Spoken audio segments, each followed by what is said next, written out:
Voilà, mais bonjour à tous. On est heureux de vous accueillir aujourd'hui en présence donc du professeur Jean-Marie Guillon, qui est professeur émérite d'histoire à Aix-Marseille Université, il disait avant l'Université de Provence, qui est surtout grand spécialiste de la Seconde Guerre mondiale et particulièrement de la résistance dans le Var.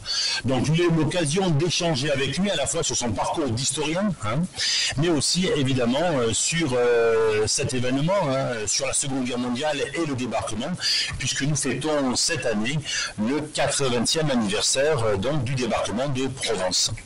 Professeur, vous avez la parole. D'abord, merci de m'accueillir et merci de me donner l'occasion de cet échange. Mais moi, j'attends les questions avec vos questions avec curiosité, même si je sais à peu près de quoi nous allons parler. Et enfin, je suis très heureux, en tout cas, de participer à cet échange avec vous. Alors, qui commence? Qui ouvre le feu? C'est vous?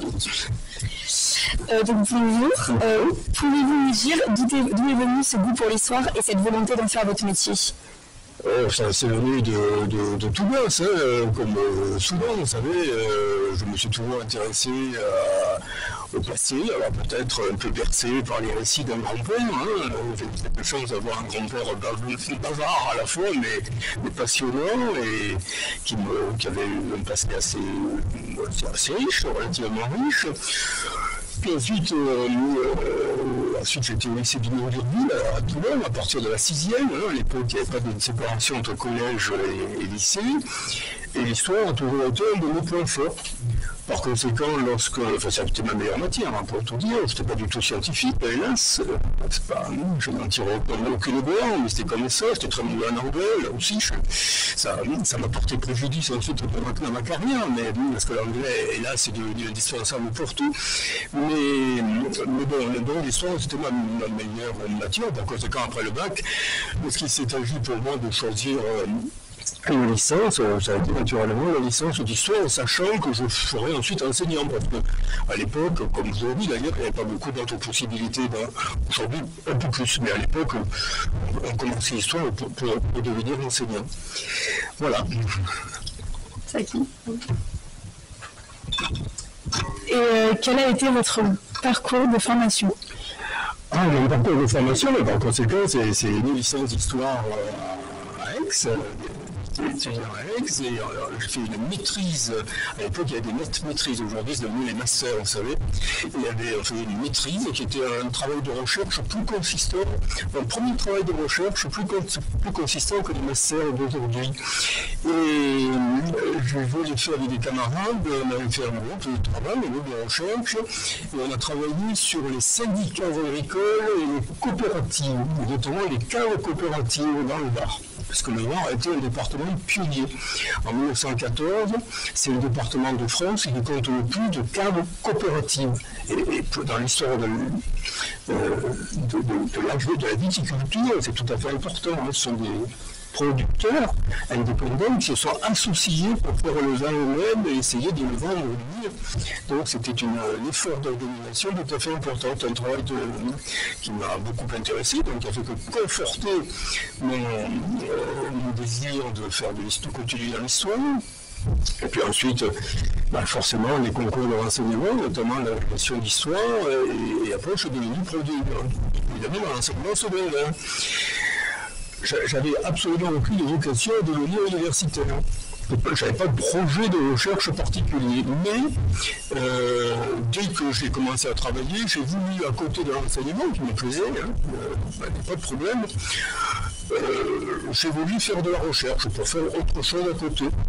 Et donc, comme il n'y avait pas de travaux, j'étais en région parisienne à l'époque, puis après un peu plus tard, quelques années plus tard, je suis revenu dans le Var, mais déjà en région parisienne, j'avais constaté qu'il n'y avait aucun travaux de recherche sur les années 40 dans le département du Var, donc par conséquent il y avait un espace possible pour la recherche, donc j'avais trouvé un professeur à Aix qui était prêt à suivre mes travaux, et puis il existait à l'époque ce qu'on appelait le comité d'histoire de la Seconde Guerre mondiale, qui avait des correspondants départementaux partout.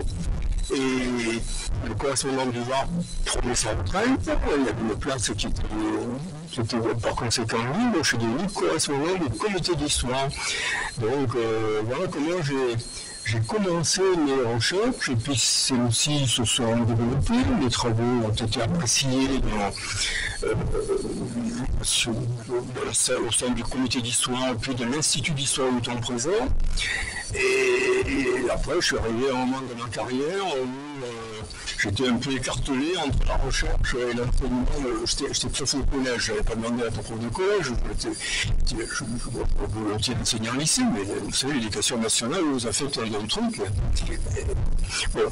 Donc j'étais un peu écartelé entre l'enseignement, il me plaisait, et puis la recherche. Et lorsque l'occasion s'est présentée, j'ai présenté ma candidature à Aix-en-Provence, à l'université d'Aix, l'université de Provence, et j'ai été élu. Parce que les universitaires ne sont pas nommés par le ministre, ils sont élus par les autres enseignants. Donc j'ai été élu et je me suis retrouvé par conséquent universitaire, donc ce qu'on appelle un enseignant-chercheur, ce qui différencie un statut d'enseignant de secondaire et un statut universitaire, c'est que l'universitaire est enseignant-chercheur. Il a dans son travail, statutairement, il a une partie enseignement et une partie recherche. Alors, recherche, ça veut dire beaucoup de choses, diverses choses, bien sûr, publication de livres, publication d'articles, direction de travaux, de thèses, par exemple, direction de centres de recherche, moi j'ai tout fait. Pourquoi cet intérêt spécifique pour la France des années 40, la résistance et le lien entre l'histoire et... Alors, comme c'est expliqué derrière moi, je suis un contemporanéiste, donc je n'étais pas très bon en latin. Par conséquent, l'Antiquité et l'histoire médiévale ne pouvaient pas être mon choix. Et puis j'étais très intéressé par tout ce qui touchait les questions politiques internationales ou nationales. Donc si vous voulez, c'était familial ça. Donc j'avais une sensibilité à l'actualité, aux événements récents. Et comme je vous l'ai dit, les travaux pour le Var il n'y avait aucune recherche universitaire sur les années 40 dans le Var, et pas beaucoup sur la région d'ailleurs. Pas beaucoup sur la région. Mais à l'époque, les travaux de thèse étaient souvent départementaux. La source principale sont les archives départementales. C'est pas très logique, d'un point de vue historique, c'est pas très logique. En réalité, par exemple, si tu prends la Résistance, sa réalité est plus régionale que départementale. Mais bon, c'était comme ça, donc il n'y avait pas de travaux de fait. Bon, moi j'avais cette sensibilité-là. En plus, mon grand-père, dont je vous ai parlé, avait été résistant, pas un grand résistant, mais non. Il avait une conduite, disons, tout à fait honorable. Donc, voilà, ça m'intéressait. En conséquent, comme c'était libre. Au départ, comme je vous l'ai dit, en maîtrise, j'avais travaillé sur le syndicalisme et les coopératives agricoles. Moi, l'histoire de l'agriculture, de l'organisation professionnelle des agriculteurs, tout ça, ça m'intéressait. Mais il y avait déjà des historiens qui travaillaient sur là-dessus. Bon, j'allais pas m'y mettre. Il fallait que je trouve un autre terrain de recherche. Je dirais que c'est bien personnel, ça me plaisait bien. Et donc voilà. Donc, bien sûr, forcément, j'ai travaillé sur le Var puisque j'étais correspondant départemental. J'avais un prof à Aix, avant que je sois élu à Aix, un prof qui s'appelait Émile Témil, qui était un universitaire spécialiste de l'Espagne, de l'histoire de l'Espagne contemporaine et de l'histoire des migrations. Et il me tarabustait, il me dit Guillaume, il faut que vous fassiez une thèse, il faut que vous fassiez une thèse. Ça me faisait suer, parce que c'est un travail de chien, faire une thèse, ça peut dire des années et des années de boulot.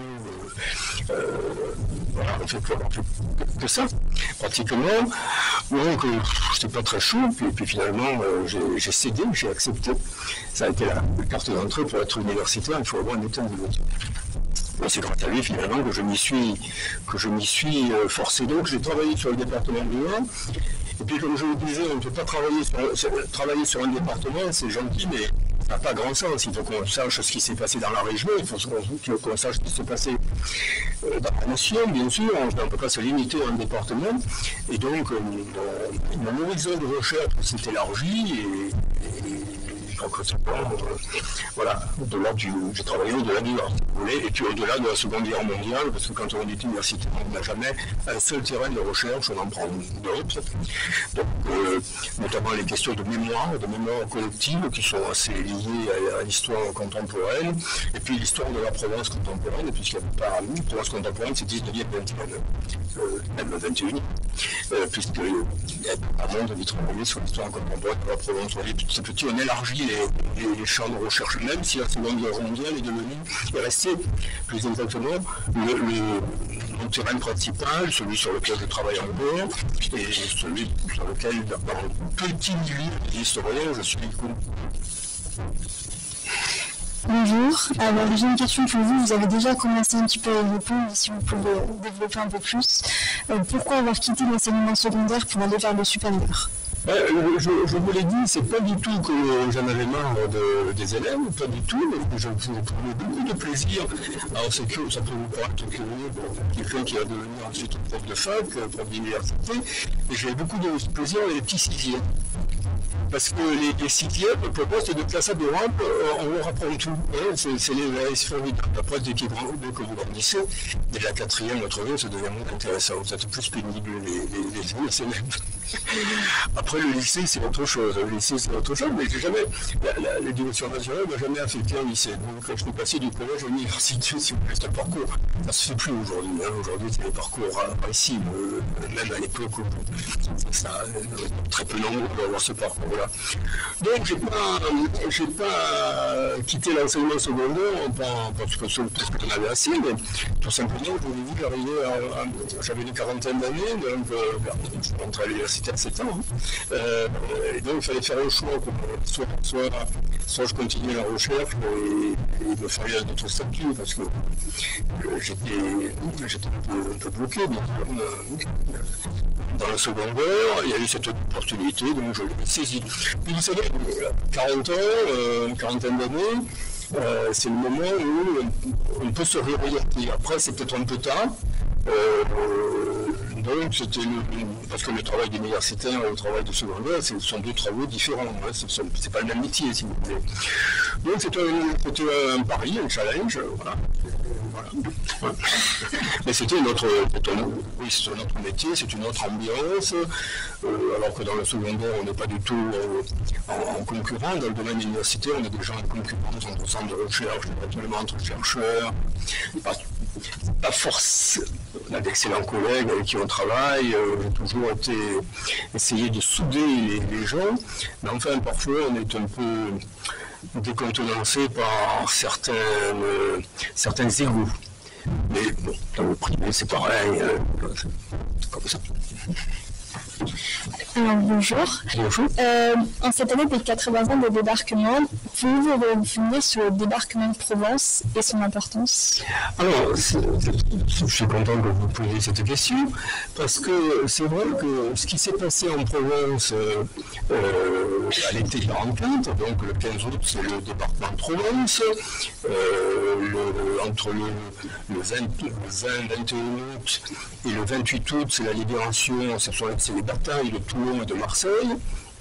Or, ces deux événements, débarquement de Provence et bataille de Toulon et Marseille, sont occultés par le débarquement de Normandie et la libération de Paris. Le débarquement de Normandie, c'est le 6 juin 1944, et la libération de Paris, elle est exactement au même moment que la bataille de Toulon et Marseille. Alors, qu'on parle du débarquement de Normandie et de la libération de Paris, c'est tout à fait normal. Ça, comme ça se comprend. Le débarquement de Normandie, c'est le premier. Il a une importance considérable. C'est l'ouverture du deuxième front. Les moyens engagés par les Alliés sont considérables. La bataille de Normandie va durer un mois. Elle est extrêmement meurtrière. Donc, c'est tout à fait normal que l'on en parle et qu'on lui donne toute son importance. La libération de Paris, évidemment, Paris, c'est la capitale. Ça a une importance politique, symbolique, considérable. Mais ce qui est regrettable, c'est qu'on oublie ce qui se passe ici. C'est bien de parler de la Normandie et de Paris, mais pourquoi ne pas parler de ce qui se passe ici ? Parce que le débarquement de Provence, par conséquent, le débarquement dans le Nord, entre Saint-Raphaël et le Lavandou, sur nos plages, il y a quand même une importance considérable pour la suite de la libération de la France et de l'Europe. D'abord, c'est grâce à ce débarquement que la France est libérée beaucoup plus rapidement que prévu, puisque à la mi-septembre, les 2 tiers du pays sont libérés. Pourquoi ils sont libérés? Parce que Hitler, dès le 17 août, 2 jours après le débarquement de Provence, a donné l'ordre aux armées allemandes qui occupaient le sud de la France de se replier. Et si possible, de retarder l'avance. Mais ça, ils ne sont pas arrivés jusqu'aux limites de l'Alsace. Donc, ce débarquement de Provence, il accélère considérablement la libération de la plus grande partie du pays. Alors que la bataille de Normandie était difficile. Elle ne se termine qu'à la fin juillet. Pardon. À la fin juillet. Ça, c'est le premier point. Le deuxième point, c'est que les Américains, vous savez, ont tenu à ce que le débarquement de Méditerranée, les Anglais étaient hostiles, n'en voulaient pas. Mais les Américains, c'est-à-dire la principale force militaire, tenaient à ce débarquement.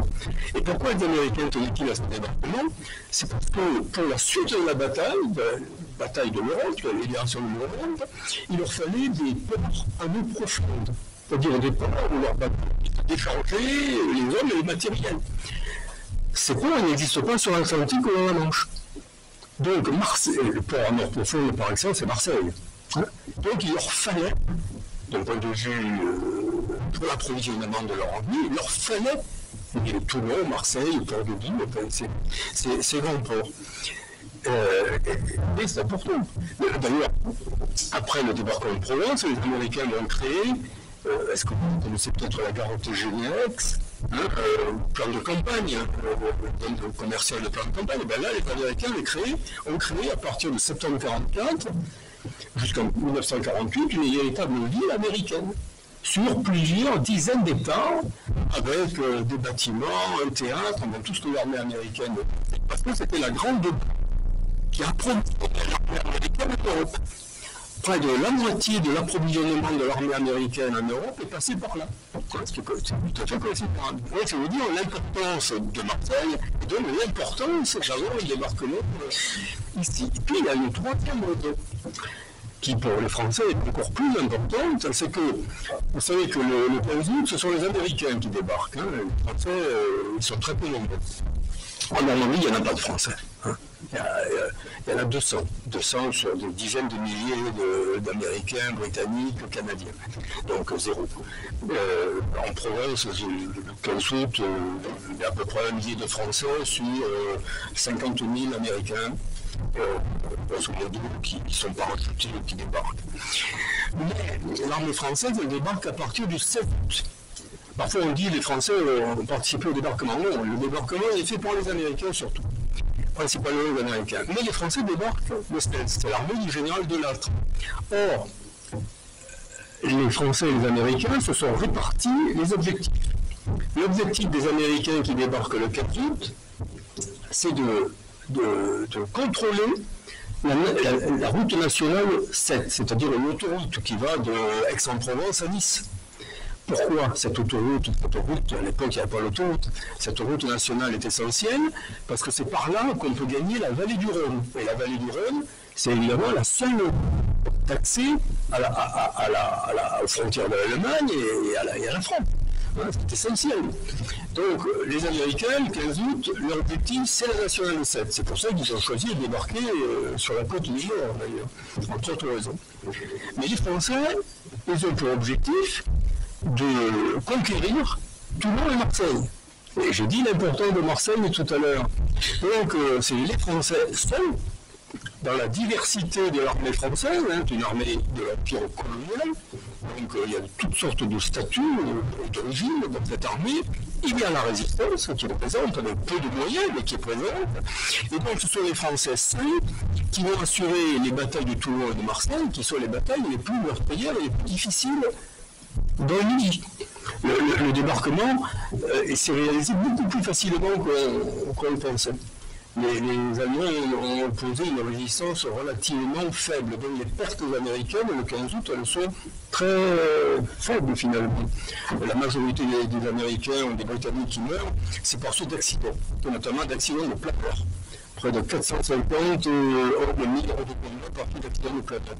Les principales victimes du 4 août. Bataille de Toulon et Marseille, c'est pas pareil. Toulon, c'est 2700 hommes de françaises et mises de combat. C'est une bonne centaine de résistants tués. Marseille, c'est 1400 soldats français mis de combat et à peu près 200 à 300 résistants qui sont tués.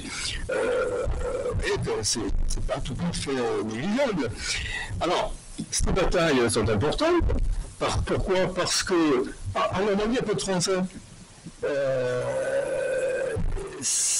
Elles sont importantes donc parce qu'elles prouvent que les Français participent à leur propre libération. Parce que là, jusque-là, c'était les Alliés. Là, les Français. Donc c'est extrêmement important comme bataille, et ça va permettre, avec la bataille de l'Alsace ensuite, au général de Gaulle, de montrer que les Français sont tout à fait indispensables. Et si les Français se retrouvent signataires de la capitulation allemande avec les Soviétiques, avec les Américains, avec les Britanniques, c'est parce qu'ils ont participé à ces combats. Sinon, il restait un pays en quelque sorte qui avait été éduqué en 1940. Voilà pourquoi c'est important ce qui se passe ici. Alors bonjour, pouvez-vous nous en dire un peu plus sur la résistance en Provence, c'est-à-dire par exemple les groupes, les actions ou les lieux? Alors, deux remarques préalables. D'abord, très souvent, on fait beaucoup de conférences et une partie de la population n'est pas originaire de cette région et par conséquent, elle a des idées un peu préconçues sur la région. La région, il y a le soleil, il y a la mer, il y a les cigales, les provençaux sont passés mieux, enfin, toutes ces idées reçues que vous connaissez, ces idées reçues. Donc, très souvent, on va dire, ici, c'est rien passé. C'est rien passé. Ça fait toujours plaisir. Alors, il s'est passé, pas plus qu'ailleurs, mais pas moins qu'ailleurs. Bon, premier point. D'autre part, la résistance est beaucoup plus compliquée que ce que les gens croient.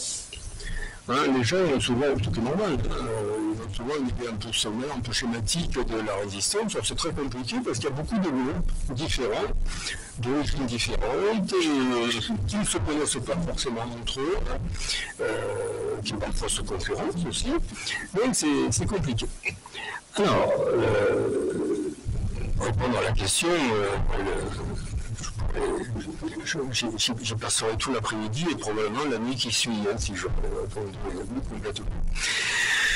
Cette résistance en Provence, par conséquent, elle existe bel et bien. Elle a plusieurs caractéristiques. D'abord, elle est née très tôt, c'est-à-dire aussitôt qu'ailleurs, bien sûr, bien que la région ne soit pas occupée. La région a été occupée qu'en novembre 1942. En juin-juillet 1940, jusqu'en novembre 1942, il n'y a pas d'occupation. Ici, il y a le régime de Vichy.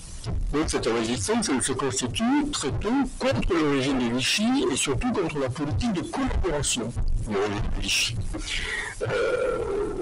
Par exemple, le mouvement de résistance le plus important dans la zone sud, c'est-à-dire la zone qui n'est pas occupée, qui est soumise au régime de Vichy, c'est le mouvement Combat. Il a été fondé par un capitaine, capitaine d'infanterie, qui s'appelle Henri Freinet, et c'est à Sainte-Maxime, donc dans le Var, que Freinet rédige le texte qui va lui servir de base, de charte, à ce mouvement Combat. Et ce mouvement, il le crée à partir de Marseille et à partir du camp militaire de Fréjus. C'est très tôt. On a évidemment d'autres exemples de cette précocité. Deuxième caractéristique, c'est une région où très vite elle a servi de contact entre la résistance intérieure et la résistance extérieure.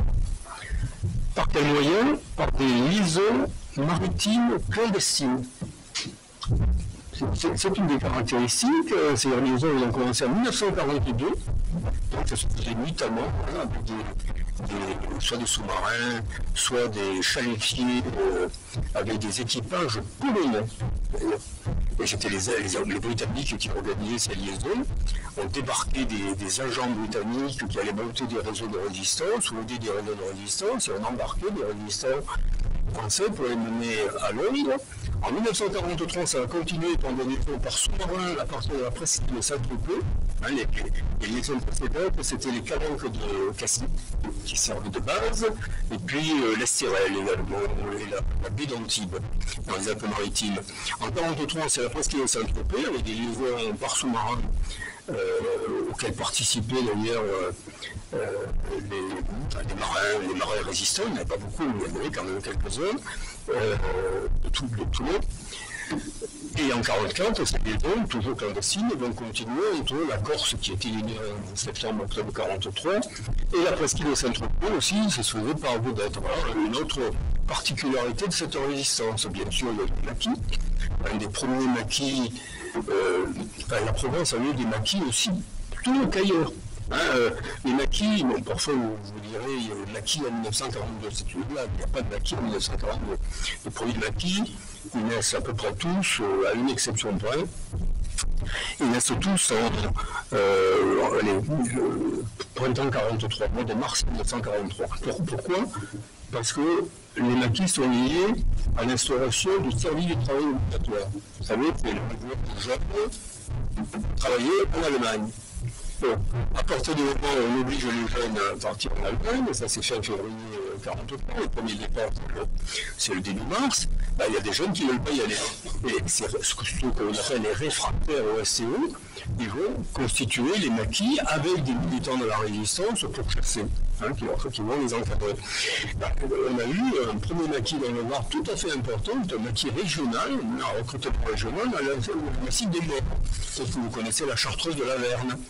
La Chartreuse de la Verne a été à un moment la base de ce maquis qui a survécu difficilement dans les morts pendant plusieurs mois, avant d'aller dans la Sainte-Bonne et dans le Var, puis de passer dans les Basses-Alpes. C'est une véritable épopée. Tout ça clandestinement, plusieurs dizaines d'hommes.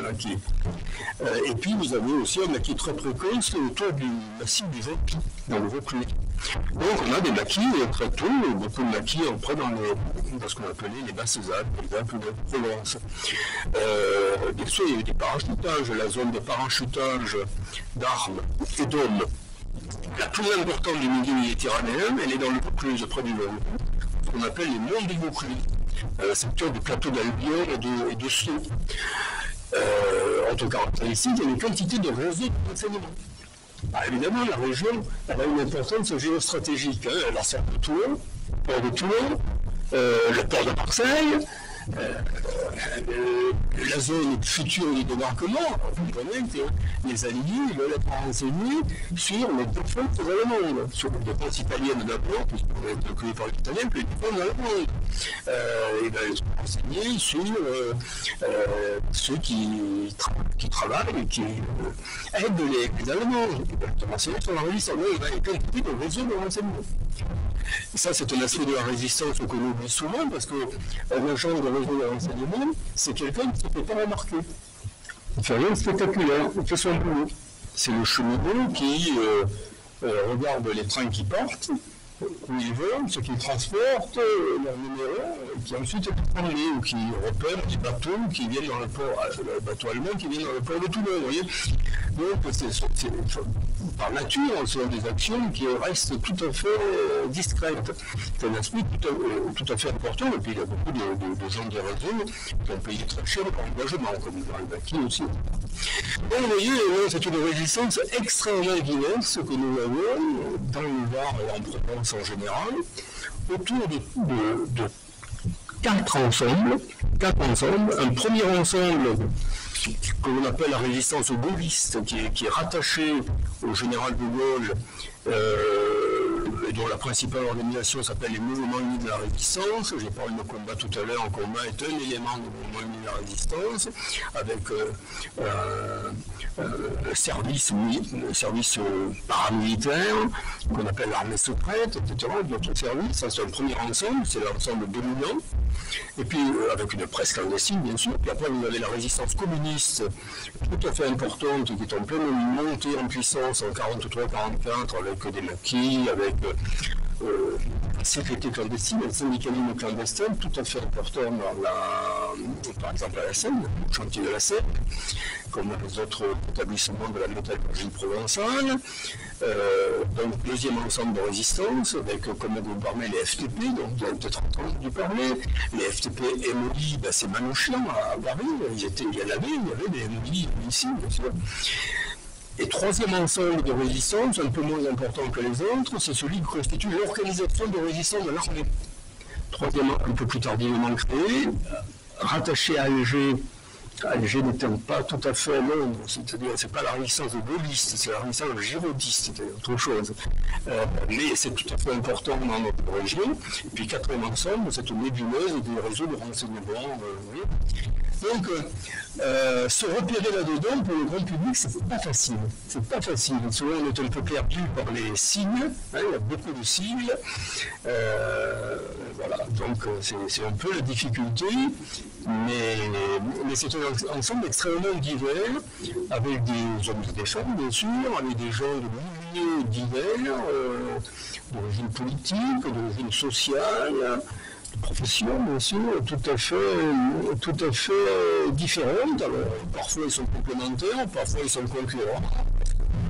Voilà. Mais c'est d'une très, la résistance en Provence, comme ailleurs, est d'une très très grande richesse et a plus d'importance qu'on ne le pense souvent sur le plan national. La Provence, vous savez, c'est le lieu de naissance et d'origine de Jean Moulin. Jean Moulin, il est né à Béziers, mais ses origines sont provençales. Il est né à Saint-Andiol, donc près des Alpilles, très attaché à la Provence. Et d'ailleurs, lorsqu'il était préfet, l'origine modifie le Limoges, le Rennes. Et donc, il vient s'établir officiellement à Saint-Andiol. À Saint-Andiol, en Europe, dans un marécage. Est-ce que ça peut la peine, il faut le dire. Enfin, je veux dire par là que c'est apporter votre origine, pas devenir ce que vous savez, à compenser son action. Voilà. Bon, je ne vais pas continuer 3 heures, plus que ça. Bonjour. Est-ce que tout a été dit sur la Seconde Guerre mondiale et la résistance? Y a-t-il de nouveaux champs de recherche ou des sujets qui n'ont pas encore été traités? Alors, c'est vrai que ça a été beaucoup travaillé, mais il y a toujours de nouveaux thèmes, de nouveaux sujets, parce que la recherche en histoire, elle avance comment? Elle avance avec de nouvelles sources. Et il y a de nouvelles sources qui s'ouvrent sur la Seconde Guerre mondiale, un peu la Seconde Guerre mondiale en France, et elle avance l'histoire de nouvelles questions. Et donc aujourd'hui, par exemple, la façon dont les femmes participent à la résistance, c'est une question qui a été renouvelée plus ou moins bien, ça c'est mon avis, par le féminisme, la poussée la volonté de mettre en avant les femmes comme acteurs autonomes de l'histoire. Mais c'est une nouvelle, ça nous a obligés à poser un regard plutôt la question des étrangers dans la résistance, qui a longtemps été, ça n'a pas été ignoré, mais en fait ça n'a pas été travaillé beaucoup. Effectivement, à un moment donné, on s'est aperçu qu'il y avait beaucoup de xénophobie en France contre les étrangers, et donc, finalement, ces étrangers participent à la construction de notre pays. Est-ce qu'il y a la résistance? On a eu un nouveau regard sur la participation des étrangers à la résistance. C'est pour ça que l'entrée de Manouchian au Panthéon est importante, parce que ça concrétise cette participation, vous voyez. Donc, on a de nouveaux regards, et puis on s'interroge beaucoup aujourd'hui sur la violence de guerre. La violence de guerre pendant la guerre de 14, la violence de guerre pendant la Seconde Guerre mondiale. Donc, là aussi, de nouvelles façons de considérer les choses. Et puis, il y a de nouvelles sources, comme je l'ai dit. Et par exemple, depuis quelques années, on a des sources qui s'ouvrent, mais notamment tout ce qui vient des services spéciaux, donc des services d'espionnage, si vous voulez. Alors, tout n'est pas ouvert, il ne faut pas exagérer, mais on a de nouveaux fonds qui s'ouvrent. On a les fonds qui concernent la justice militaire sous le régime de Vichy. Il y a des tribunaux militaires qui ont jugé des résistants communistes ou des résistants gaullistes d'ailleurs. Donc c'est important de connaître la résistance, notamment de connaître Vichy aussi, de travailler là-dessus. À la Libération, ces tribunaux militaires ont jugé certaines formes de collaboration avec l'Allemagne. Donc c'est tout à fait important de connaître la collaboration, mais parfois aussi la résistance, puisqu'il y a des positions, des témoignages. Donc on a des nouvelles sources qui s'ouvrent, et puis c'est vrai qu'on est encore, on n'est pas très bien documenté, pas suffisamment documenté en tout cas, sur l'occupation allemande, c'est-à-dire en gros on connaît, mais dans le détail, dès qu'on touche à quelles unités de l'armée allemande, quels organismes d'occupation allemands, par exemple l'organisation TOT, qui est l'organisation qui contrôle tous les travaux de défense contre le débarquement en particulier, le mur de l'Atlantique, le mur de la Méditerranée, très mal renseigné sur cette organisation. Vous voyez, il y a beaucoup d'organismes. L'occupation allemande, c'est très complexe. Les Allemands ont multiplié les organismes, etc.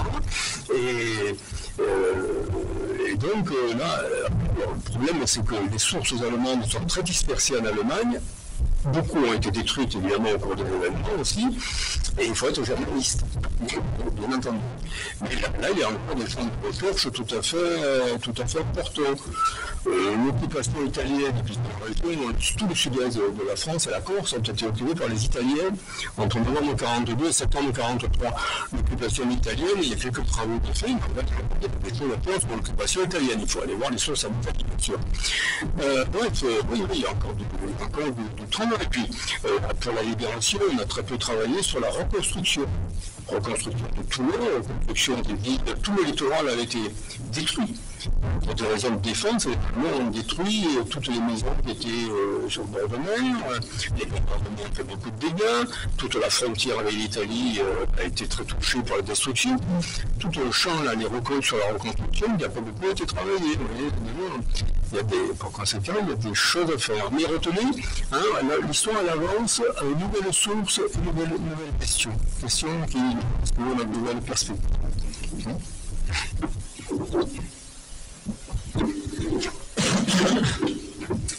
Bonjour, pouvez-vous nous expliquer pourquoi il y a eu une manipulation massive des politiques contemporaines de la Seconde Guerre mondiale et plus précisément de l'occupation et de la résistance, par exemple avec Guy Môquet ou encore les références permanentes au général de Gaulle, et j'en passe. La mémoire collective, la mémoire des pays, elle est forcément marquée par des événements majeurs, c'est des événements traumatiques. Et les guerres sont des événements traumatiques. La Seconde Guerre mondiale a laissé des traces très profondes dans la population, parce qu'à la différence de la guerre de 4 ans, la guerre de 4 ans, c'est une guerre classique, si vous voulez. Il y a un front. Et l'arrière n'est pas touchée directement par les événements de guerre. La Seconde Guerre mondiale, la guerre change de nature. Désormais, il n'y a plus de front et plus d'arrière. Tout est front. Tout est front. Désormais, toutes les guerres, c'est comme ça. Par conséquent, toute la population, même éloignée des frontières, a été touchée, pour nous, par l'événement. Donc c'est un événement qui a vraiment marqué les mémoires.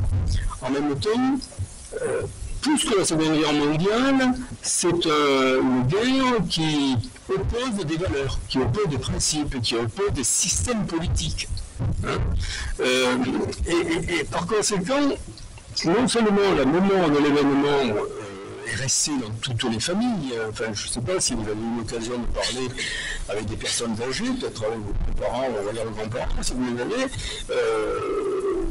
je ne suis pas sûr qu'ils me racontent grand-chose sur les années 50, mais les années 40, ils connaissent, ils s'en souviennent. Ils se souviennent qu'il n'y avait rien à manger, s'ils ont été victimes de bombardement, ils s'en souviennent, vous voyez. Donc ça marque. Et puis, résistance, collaboration, c'est une référence. Vous voyez, par exemple, aujourd'hui, il est évident que nous sommes confrontés, nous, occidentaux, devant un problème qui est le problème russe, qui fait la guerre. Les Russes font la guerre, c'est évident. Donc, que faire? Est-ce qu'il faut s'engager davantage avec l'Ukraine, au côté de l'Ukraine, ou bien est-ce qu'il faut laisser faire? Un débat d'aujourd'hui, ça. Mais les références, elles sont pour le citoyen lambda, pour le citoyen ordinaire, pour l'homme politique, on se dit, on cherche toujours des points de comparaison avec le passé. Même si le passé et le présent, c'est différent. L'histoire ne se répète pas. Mais ça sert de référence. Donc, vous savez que très bien, avant la Seconde Guerre mondiale, il y a eu un événement qui s'appelle Munich, les accords de Munich. C'est-à-dire qu'on a laissé faire Hitler en Tchécoslovaquie, on lui a donné les mains libres pour démanteler la Tchécoslovaquie, annexer à l'Autriche, etc. Donc on a reculé. Et puis la guerre, donc il faut faire. Donc c'est intéressant aujourd'hui, ça fait qu'est-ce qu'on peut faire Munich. Donc, vous voyez, la Seconde Guerre mondiale, elle sert elle sert de référence.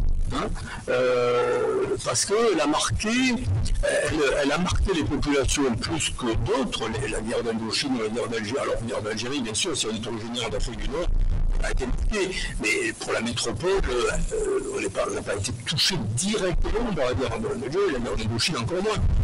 Donc, la Seconde Guerre mondiale, pour moi, c'est une guerre qui a touché tout le monde, et puis elle pose des questions fondamentales en matière politique, en matière, est-ce que faut-il lutter contre le totalitarisme, est-ce que vous voyez, elle pose des questions du patriotisme et du nationalisme aussi, qui sont deux choses différentes. Le patriotisme, la tradition française, c'est l'association de la défense du territoire national, du peuple, mais d'un peuple divers, avec de toutes origines, et la défense de la République. C'est lié, ça c'est le patriotisme français, c'est pas le nationalisme, c'est l'exclusion des autres, la haine des autres.